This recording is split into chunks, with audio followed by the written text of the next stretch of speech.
시편에서 73편 1절에서 28절 말씀입니다.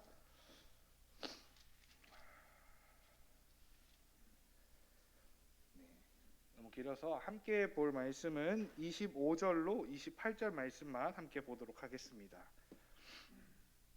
25절로 28절 말씀만 함께 교독하도록 하겠습니다. 하늘에서는 주 외에 누가 내게 있으리요, 땅에서는 주 밖에 내가 사모할이 없나이다.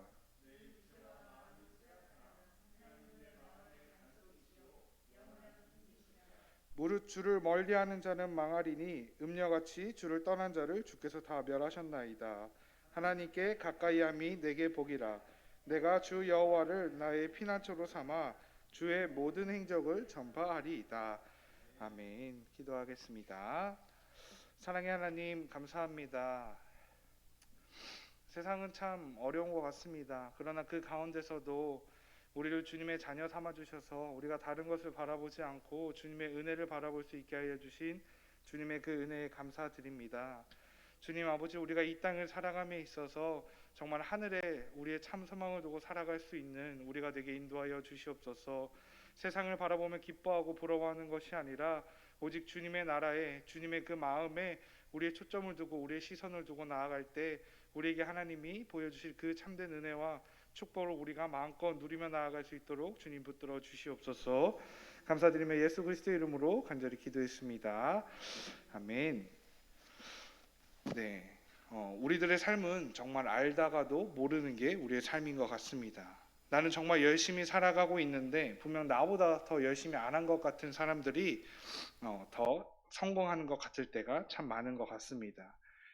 그리고 분명 하나님께서는 하나님을 믿는 자가 복된 삶을 살 것이라고 말씀하셨고, 또 우리가 그걸 믿으면서도 정말 나 나름대로 열심히 살아감에도 나는 한없이 부족하고 어려운 상황들만 마주할 때가 참 많은 것 같습니다. 우리는 하루하루를 하나님께 기도하며 살아갑니다. 하나님, 오늘도 나에게 흡족한 은혜를 허락하시어 부족함 없이 오늘 하루도 하나님의 인도하신 가운데 원하고 바라는 것들을 주님이 채우시고 이루어 주시옵소서. 오늘도 하나님의 말씀대로 살아가도록 노력하겠습니다 라고 하루를 기도하며 살아갈 때가 참 많습니다. 그런데 그런 우리들의 삶을 보면 우리의 기도대로 이루어지는 날들은 오히려 더 적을 때가 많습니다. 분명 하나님께서는 많은 말씀들을 통하여 하나님께서 우리의 간구와 기도를 구하라고 하셨습니다.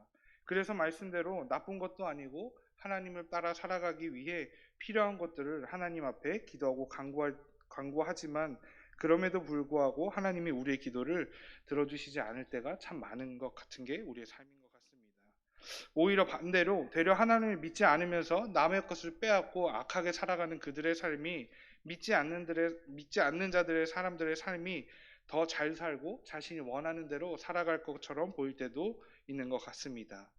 우리가 요즘 들어 더 크게 간절히 기도하는 것은 무엇일까요? 저 같은 경우 이 코로나가 빨리 잠잠해져서 우리가 하루빨리 더 많은 사람들이, 많은 주님의 자녀들이 이 예배당에 나와서 기뻐함으로 하나님 앞에 예배드리는 것을 꿈꾸고 기도하고 있습니다. 이것은 우리 모두의 동일한 기도 제목일 것 같습니다. 예배를 드리고 함께 사랑을 나누며 아파하는 자와 함께 아파하고 기뻐하는 자와 함께 기뻐했던 그 시절이 우리가 빨리 왔으면 좋겠다고 기도하는 게 요즘 우리의 공통된 기도 제목이 아닐까 싶습니다. 이런저런 하나님께 드리는 기도 가운데 하나님이 내 기도를 듣고 계실까? 하나님은 정말 계시는 것이 맞나?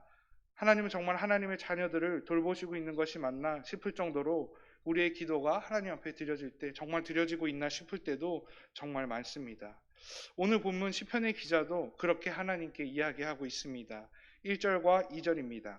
하나님이 참으로 이스라엘 중 마음이 정결한 자에게 선을 행하시나 나는 거의 넘어질 뻔하였고 나의 걸음이 미끄러질 뻔하였으니.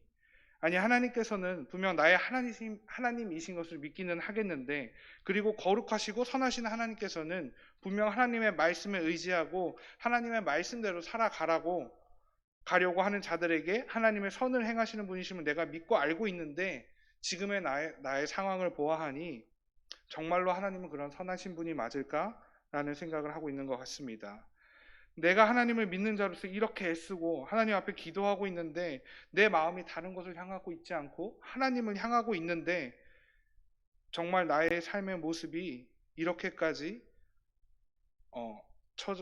초라해 보이고 처참하게 느껴질 때가 지금인 거 아닌가.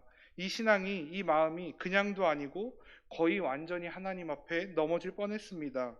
제가 신앙을 하나님 앞에서 잃어버릴 뻔했습니다. 하나님 믿는 것을 그만둘까 했습니다. 라고 시편의 기자는 이야기하고 있습니다. 시편의 기자는 왜 이렇게 이야기하고 있는지 뒤이어 3절에 나와 있습니다. 3절입니다.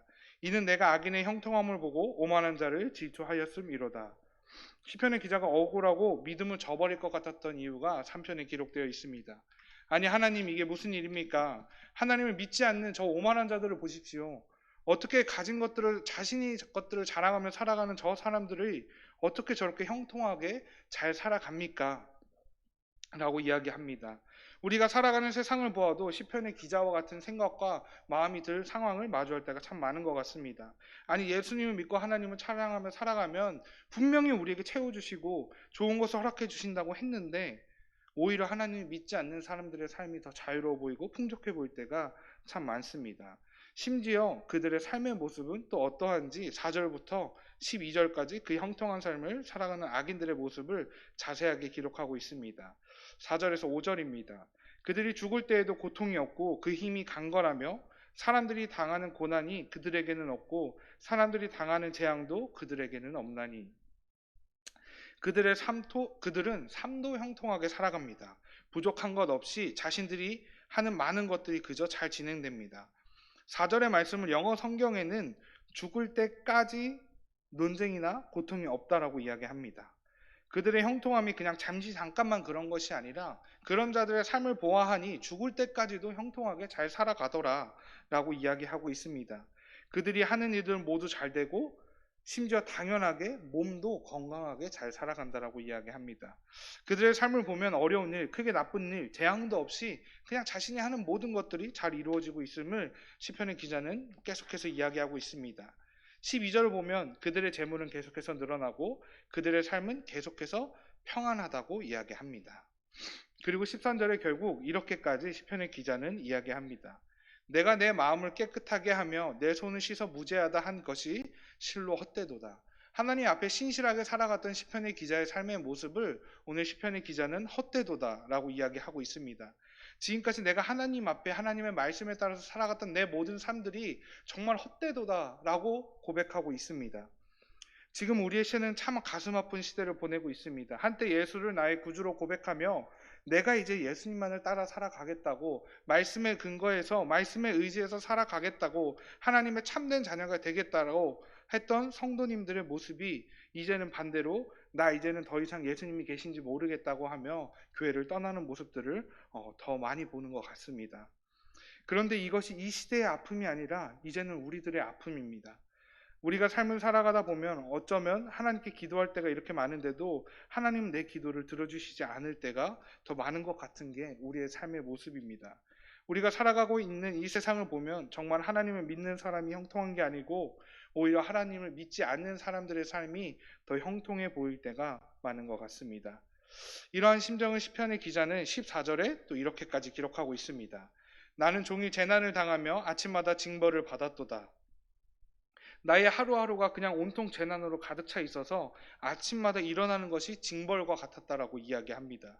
시편의 기자는 나도 그냥 하나님의 자녀가 아니라 세상의 자녀로 살아가겠다라고 이야기하면 함께 하나님을 믿는 하나님의 자녀들을 향한 악행인데 그럼에도 불구하고 나는 정말 이 가운데서 어떻게 해야 할지 모르겠다며 자신의 솔직한 감정을 하나님 앞에 이야기하고 있습니다. 이 고통이 무엇일까요? 우리들도 어쩌면 자주 하는 고민에서 나오는 고통이 아닐까 싶습니다. 이 세상을 살아가며 마주하는 수없이 말도 안 되는 일들, 하나님을 믿는 그리스도인으로서 살아가기가 점점 더 힘들어지고, 그냥 나도 자유롭게 하나님 믿지 않고 종교에 얽매이지 않고 살아가면 괜찮지 않을까? 라고 생각이 드는 이 심정들을 시편의 기자가 너무나도 우리의 현실을 잘 표현하고 있는 것 같습니다. 본문 17절입니다. 여기서 커다란 반전이 일어납니다. 17절 함께 읽도록 하겠습니다. 하나님의 성소에 들어갈 때에야 그들의 종말을 내가 깨달았나이다. 아멘. 시편의 기자는 조금 전까지만 해도 하나님을 믿는 나의 삶의 모습을 되돌릴까 했습니다. 하나님을 믿는 것이 정말 헛될 정도까지라고 이야기를 합니다. 그렇게까지 이야기했는데 그런 그가 고백하는 말씀입니다. 내가 하나님의 성소에 들어갈 때 비로소 그 악인들의 형통함이, 악인들의 마지막이 어떻게 되었는지 깨달았다라고 이야기하고 있습니다. 여기서 하나님의 성소는 무엇일까요? 바로 하나님께 예배드리는 곳, 하나님의 영이 계시는 곳, 하나님의 말씀이 살아 숨쉬는 것을 의미합니다. 구약 시대에는 그것이 예배당이었고 거룩한 성막의 개념이었지만 지금 우리에게 성소는 조금 다른 의미인 것도 있습니다. 예수 그리스도를 믿고 살아가는 우리들이 곧 하나님의 성소이고 하나님의 성전입니다. 고린도전서 3장 16절 말씀 함께 읽도록 하겠습니다. 너희는 너희가 하나님의 성전인 것과 하나님의 성령이 너희 안에 계시는 것을 알지 못하느냐. 아멘. 하나님의 말씀이 있는 곳, 하나님의 성령이 임하는 곳, 하나님이 계신 곳이 바로 우리 자신이고 우리 자신이 곧 하나님의 전, 성령의 전이라고 이야기하고 있습니다. 바로 악인들의 종말을 깨닫게 되는 것이 우리들이 예수님을 우리에게 모셨을 때이지 않을까 싶습니다. 17절에서 19절입니다. 하나님의 성소에 들어갈 때에야 그들의 종말을 내가 깨달았나이다. 주께서 참으로 그들을 미끄러운 곳에 두시며 파멸에 던지시니 그들이 어찌하여 그리 갑자기 황폐되었는가 놀랄 정도로 그들은 전멸하였나이다. 하나님께서는 그들의 마지막을 결코 그냥 두지 않으십니다. 우리가 잘 알고 있듯이 예수 그리스도를 나의 구주로 고백하며 믿지 않는 자들은 하나님의 나라를 상속받지 못합니다. 그러나 예수 그리스도를 나를 구주로 삼고 창조주로 고백하는 우리 그리스도인들은, 우리 교회 성도님들은 우리가 반드시 하나님의 나라를 상속받을 것입니다. 시편의 기자는 그리고 다시 이렇게 고백합니다. 20절입니다. 주여 사람이 깬 후에는 꿈을 무시함같이 주께서 깨신 후에는 그들의 형상을 멸시하시리이다. 아멘. 혹시 성도님들 중에서 하룻밤 자면서 꾸는 꿈을 평생의 내 꿈으로 삼고 살아가고 계속 신경 쓰며 살아가시는 분은 계시지 않을 것 같습니다. 우리가 하룻밤 자면서 꾸는 꿈에 매달리며 살아가는 사람은 없을 것입니다. 그렇습니다. 우리는 하룻밤의 꿈은 그냥 꾸고 없어지고 다시 일어나는 게 우리의 꿈입니다. 물론 간혹 심히 무섭거나 소름이 끼칠 정도의 꿈은 기분이 나쁜 꿈은 잠깐 기억하고 남들과 이야기하기도 합니다. 그렇다고 해서 그 하룻밤의 꿈을 평생에 남들과 이야기하며 끝까지 가지고 가는 일은 없을 것입니다. 자신이 악인들의 형통함을 보며 생각했던 모든 것들은 하나님께 분명 하나님의 때에 마지막 날에 멸하실 것임을 고백하고 있습니다. 꿈처럼 깨고 일어나면 없어질 것처럼 말하고 있습니다. 그렇습니다. 우리가 이 세상을 살아가면서 때로는 부러워하는 저 세상 사람들의 모습들과 그 형통함은 진리가 아니라 꿈처럼 일어났을 때 영원히 사라질 것들입니다. 그런데 우리는 계속해서 이렇게 보여지는 것들에 집착하고 매달리는 게 우리들의 현실인 것 같습니다. 왜 그럴까요? 이사야 44장 18절입니다. 그들이 알지도 못하고 깨닫지도 못함은 그들의 눈이 가려서 보지 못하며 그들의 마음이 어두워져서 깨닫지 못함이니라. 우리가 하나님 앞에 죄를 지음이 우리가 하나님을 바라보지 못하며 심지어 스스로가 우상을 만들어 섬기고 있음이 알지도 못함이 우리의 눈이 가려지고 마음이 어두워졌기 때문이다라고 말씀하고 있습니다. 무엇으로 인해 어두워졌나요? 바로 죄 때문입니다. 사단은 우리로 하여금 계속해서 죄를 짓게 만듭니다. 죄로 인하여 우리 눈이 가려워지고 우리가 하나님을 바라보지 못하게 하려고 합니다. 그래야 우리가 하나님과 점점 더 멀어져 사단의 역사로부터 가까워지게 될 것이기 때문입니다. 세상에 눈과 마음을 두게 하려고 하는 것, 그것이 바로 사단의 전략입니다. 그렇지만 그런 우리에게 허락된 것, 바로 하나님의 말씀입니다. 성경은 계속해서 말하고 있습니다. 들어라, 제발 귀 있는 자들이여 들으라. 이 세상이여 하나님의 손으로 지으심을 받은 이 모든 세상이여 들으라 라고 성경은 이야기합니다. 요한복음 1장 14절입니다. 함께 읽도록 하겠습니다. 말씀이 육신이 되어 우리 가운데 거하심에 우리가 그의 영광을 보니 아버지 독생자의 영광이요 은혜와 진리가 충만하더라. 아멘. 들으라, 하나님의 말씀을 들으라 라고 말씀하신 것이 무슨 의미일까요? 바로 하나님의 성경의 말씀을 듣고 묵상하라는 말씀입니다. 그런 의미도 있지만 하나님의 말씀, 그 말씀 자체이신 예수 그리스도를 믿으라는 것입니다. 그 말씀이신 예수 그리스도를 바라보는 것만이 우리를 세상 가운데서 하나님의 은혜와 진리가 충만한 하나님의 영광에 이를 수 있는 방법이라고 이야기하고 있습니다. 이 세상 가운데 살아가는 우리가 우리의 의지로 힘으로 온전히 하나님 앞에 나아가서 죄의 문제를 해결하는 것은 쉽지가 않습니다. 하나님을 죄로 인하여 하나님을 바라볼 수 있는 영안이 가려졌기 때문에 우리 스스로가 하나님을 바라볼 수 없습니다. 그런 우리에게 주어진 유일한 방법이자 유일한 축복의 선물이 바로 예수 그리스도입니다. 우리가 예수 그리스도를 통하여 하나님을 바라보며 하나님의 말씀을 들을 때 내가 세상을 보려는 마음이 아니라 하나님께서 우리에게 그것으로부터 하나님께 눈과 마음을 돌리게 해주실 것입니다. 시편 73편의 기자는 이 세상에서 성공과 형통함을 죽을 때까지 누리며 마치 이 세상의 왕이 자기들인 마냥 살아가는 하나님을 믿지 않는 자들을 바라보며 하나님의 살아계심을 의심했습니다. 심지어는 하나님을 의심하는 것을 넘어서서 하나님을 떠날까 하나님께 속했던 자신의 모든 것이 헛되다라고 고백합니다. 그런 그가 마지막에 하나님께 이렇게 고백하고 있습니다. 27절로 28절입니다. 함께 읽도록 하겠습니다. 무릇 주를 멀리하는 자는 망하리니 음녀같이 주를 떠난 자를 주께서 다 멸하셨나이다. 하나님께 가까이 함이 내게 복이라. 내가 주 여호와를 나의 피난처로 삼아 주의 모든 행적을 전파하리이다. 아멘. 내가 주를 멀리하려고 생각했습니다. 그러나 주님, 주를 멀리하는 자는 다 멸하셨나이다. 이제는 내가 깨닫습니다. 주를 가까이 함이 그것이 형통이고 복입니다. 라고 시편의 기자가 고백하고 있습니다. 솔로몬, 우리가 잘 알고 있는 솔로몬의 인생의 후반부에 기록한 전도서의 내용은 이렇게 시작합니다. 전도서 2장 1절입니다. 전도서 1장 2절입니다. 전도자가 이르되 헛되고 헛되며 헛되고 헛되니 모든 것이 헛되도다. 그리고 전도서의 마지막 부분에 이렇게 기록하고 있습니다. 전도서 12장 13절입니다. 이래 결국을 다 들었으니 하나님을 경외하고 그의 명령들을 지킬지어다. 이것이 모든 사람의 본분이니라. 아멘. 이 세상의 모든 것을 다 가졌던 솔로몬이 이 세상의 악인들이 누리고 있던 것들, 또 악인들조차 누리지 못했던 것들을 다 누렸던 솔로몬이 마지막에 고백한 전도서 내용입니다. 내가 모든 것을 가졌으나 다 헛되고 헛되며 헛되고 헛되니 헛되도다라고 고백하고 있습니다. 이런저런 스토리가 나의 인생 가운데 내 삶 모든 것 가운데 모든 것을 다 가졌지만 그 어느 것 하나 나에게 헛되지 않은 것이 없었다라고 이야기합니다. 그리고 마지막에 하나님을 경외하며 그 말씀을 다 지켜라. 그것만이 우리에게 복이고 그것만이 우리가 누릴 수 있는 우리가 행해야 하는 사람의 본분이니라라고 이야기하고 있습니다. 이 어찌 우리가 그냥 넘어가야 할 고백이겠습니까? 우리는 세상을 부러워하고 세상 가운데 많은 것들을 누리며 살아가는 사람들을 부러워하지만 모든 것을 누렸던 솔로몬은 이렇게 고백하는 것입니다. 그 무엇이 중요한가? 하나님이 나와 함께 하시는데 다른 무엇이 중요한가? 하나님이 나와 함께하여 주시는 것만이 나에게는 가장 큰 복이고 형통이다라고 솔로몬은 고백합니다. 사랑하는 성도 여러분, 우리는 무엇을 바라보며 무엇을 원하며 살아가고 있나요? 혹 세상을 바라보며 세상을 이기는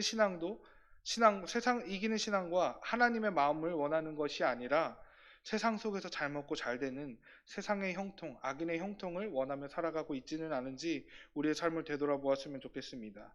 오늘 시편 73편의 기자와 같이 우리는 모두 연약하기에 세상을 더 크게 보고 세상을 더 좋게 볼 때도 있을 수 있습니다. 그러나 명심해야 합니다.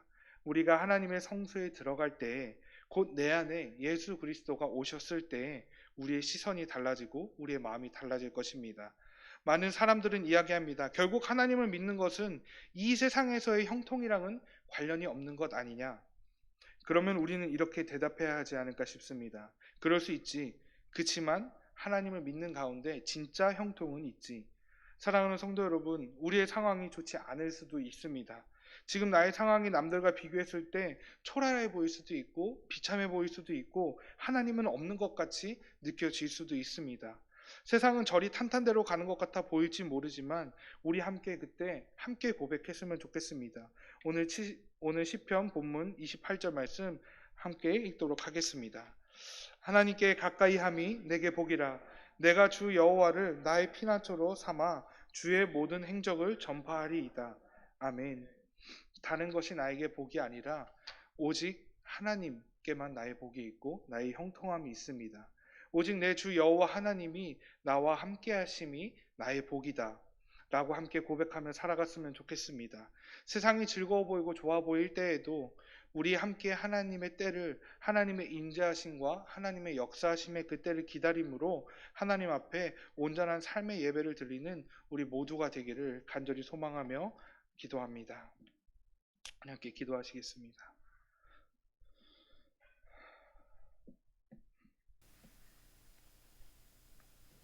사랑의 하나님, 하나님이 나에게 복입니다.